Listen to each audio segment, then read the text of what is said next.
Hello guys, good morning, good afternoon, good evening, whatever time you come across this video series. In today's video, we are going to continue with the part 2 of ECN228. If you have not seen the part 1, which is the first 10 multiple choice past questions of ECN228, check on my channel. It's Maths Time Questions and Answers, a channel that gives you insights about the problem giving you headache at school. So in part 2 today, we are going to handle question 11 through question 20. So stay with me, as I'm not going to give you just the answers to these questions, but I'm going to give you a brief descriptions as in why we make our decisions to corresponding answers. So it's not just a past question, but it's an insight, or what we can call a lecture video with questions in ECN228. So guys, without much ado, let's dive into question 11.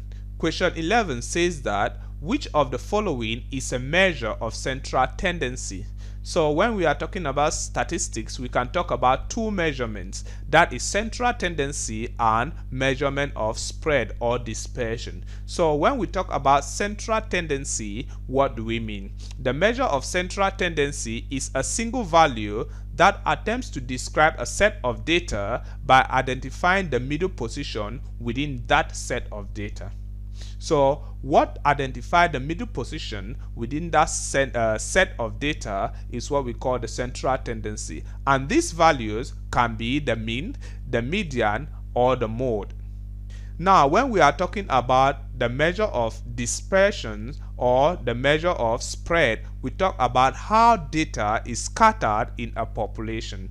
This measurement can be the range, the interquartile range, the standard deviation. So in this case, we are talking about the measure of central tendency, and we have said it can only be the mean, the median, or the mode. So in this case, the mean deviation is not the mean. It's not the same as the mean. So the answer to this question can only be the value of C, which is the median.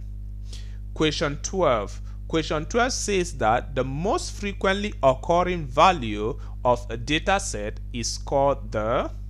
So we already know that the range from the past video is simply the difference between the highest value and the lowest value. The median is simply the middle number, while the mean is the value, or what we call the average, by summing all of the data and dividing by the total data in the sample or the population, depending on what we have at hand. While the mode is the value with the highest frequency. So in this case, frequency simply tells us how many times that value occurs. So the most frequently occurring value of a data set is the mode. Question 13. Question 13 says that if a data has an even number of observations, then the median is... The median, A, says that is the average value of the two middle items. That sounds correct, but is it actually correct? Let's look at other answer options to determine if that's correct, and I will come back to that later. B says that cannot be determined. Obviously, the median can always be determined. There must always be a middle number. C says that must be equal to the mean. It must not necessarily be equal to the mean. It depends on the data we have at hand. D is the average value of the two middle numbers when all items are arranged in ascending order. So let's compare this D option to the A option. Now the A option just says that the middle item. So the middle item is not necessarily the mean if the data is not arranged. Sorry, it's not necessarily the median if the data is not arranged in ascending or descending order. So before we get the median, we must arrange the data in either ascending or descending order. So D is correct because it has elaborated the arrangement of the data. So D says that is the average value of the two middle numbers when all items are arranged in ascending order. So that simply means you take the two middle number, we add them together, and we divide by 2, and it will give us what? The median. And we can only do this after we must have arranged the data in ascending or descending order. So guys, let's move to the next question, question 14. In compounding descriptive statistics from group data, what do we mean by in compounding descriptive statistics of group data? So group data is simply data that have a range that we estimate, and if we have a range which is the upper range and the lower range, the upper quartile and the lower quartile, we mostly use what? The middle range. So we always add the two and divide by 2. So in this case, the compounding descriptive statistic from group data will always take data values are treated as if they occur at the midpoint of the classes, because we always take the upper quartile and the lower quartile, and then we the upper class boundary and the lower class boundary, and then we divide them. So we always treat the data as if they occurred at the midpoint of the classes. So A is correct. Question 15. The question 15, which of these is not a method of data collection? So when we are talking about data collection, we must have used it 1 or 2 times. All of us must have collected data by either what? A questionnaire. Almost all of us have answered a questionnaire whereby students come into the University of Buea with pieces of paper and they beg you, please can you fill these, answer questions, how does internet affect you today, and so on. You fill on this question. Is a way they are collecting data, and we call that a questionnaire. By interview, you sit and they ask you a series of questions and they take down your responses. Those are interviews. By experiment, these are ways in which scientists collect value through what? Experiment. By observation, which everybody must have done an observation. Within our quarter Congosa, we used to be like, from my observation, this person has done this. From my observation, meaning just looking at things, you collect data in your mind and you can make predictions. So from there, we can see that questionnaires, interview, experiment, observations are all methods of data collection. So the answer to this question is none of the above. So let's move to the next question. The next question says that questions 16 to 20 are related to the table below. The following data show the number of hours worked by 200 statistics students. So guys, before we start with question 16 through question 20, I would like you not to forget to like my channel, subscribe, and leave comments on the comment section. Don't also forget to share my videos to your friends, as it's going to help you and help me to make more videos. If you also have a problem, comment on the comment section and I will help you make a video to explain the question proper. So with that said, let's move into the question.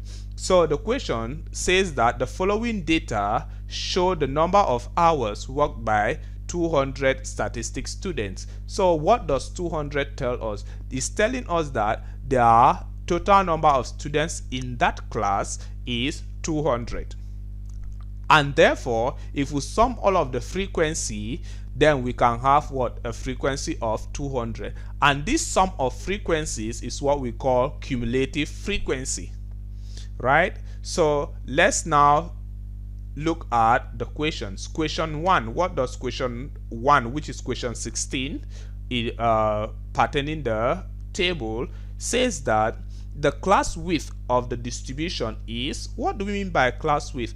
We know that what? We have from 0 to 10, from 10 to 20, from 20 to 30, 30 to 40. The class width simply tells us the numbers that are between 0 to 10, 10 to 20, 20 to 30, and 30 to 40. What numbers are between? Where we call the first number the lower class boundary and the second number the upper class boundary. So 0 to 10 is the lower class boundary, and 10 is the upper class boundary, while in the class group data of from 30 to 40, 30 is the lower class boundary, while 40 is the upper class boundary. Now, for us to get the class width, which is how many values are between the lower and the upper class boundaries, we simply take the upper class boundary minus the lower class boundary. So let's pick any at random. So let's take the class of 0 to 10. So the class width will be 10 minus 0, which is 10, and the class width is always constant no matter the class that you take. So let's take, for example, 20 to 30. So 30 minus 20 is also 10, so the class width for this distribution is 10, which is B. So let's look at question 17. Question 17 says that the number of students working 20 hours or less is, so how many students are working 20 hours or less? Where is 20? We can see that what from 10 to 20 is the number of students working 10 or 20 hours, and from 100 to 10 is the number of students also working less than 20. So the number of students working 20 hours or less will simply be the frequency from 10 to 20 plus the frequency from 0 to 10.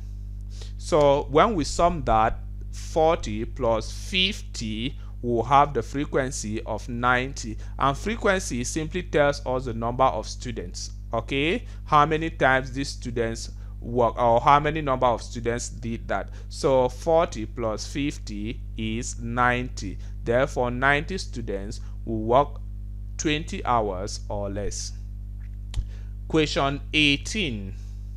Question 18 says the relative frequency of students working 10 hours or less is, so when we are talking about relativity, we know that what relativity simply says this in respect to this, and this in mathematics simply means division. So when we are talking about relative frequency, we simply say the subgroup frequency divided by the total frequency.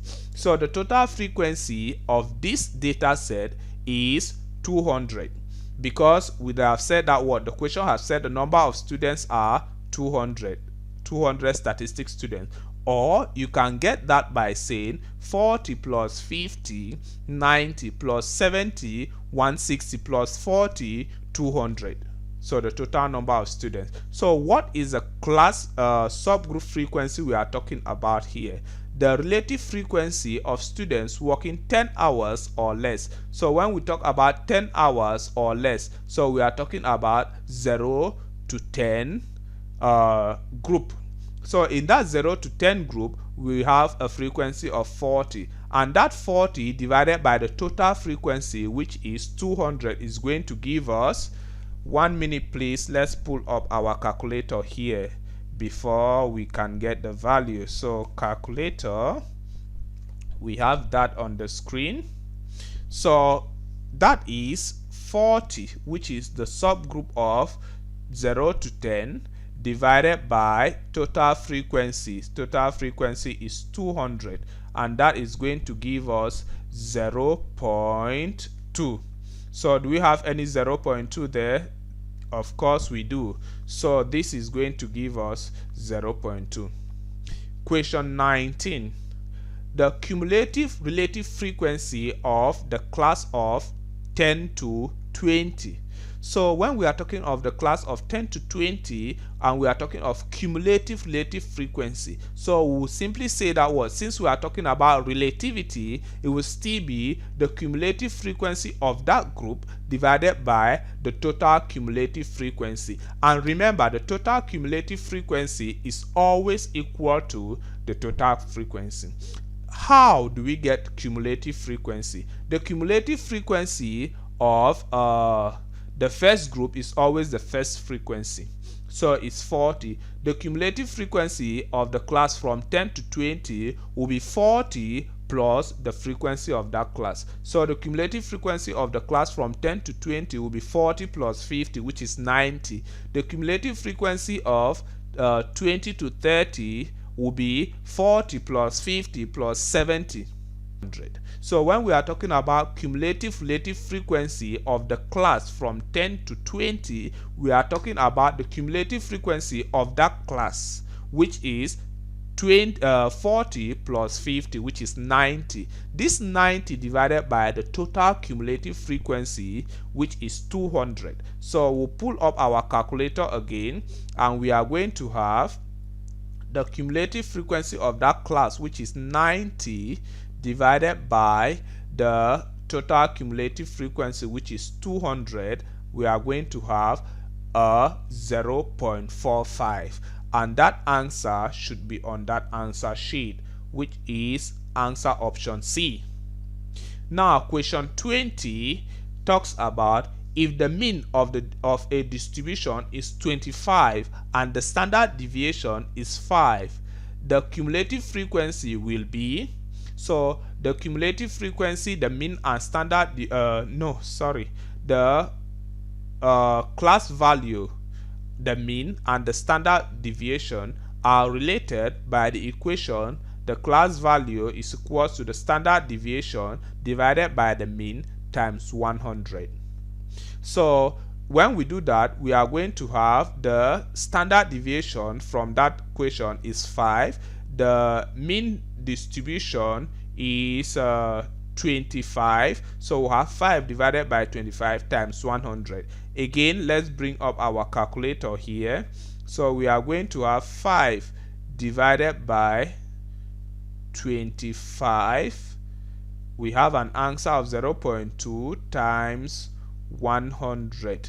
So that is going to give us 20 times 100.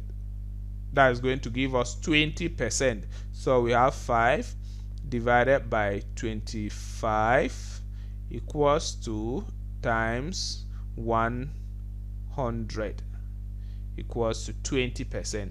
So do we have a 20% there? Of course we do, and that is answer option C.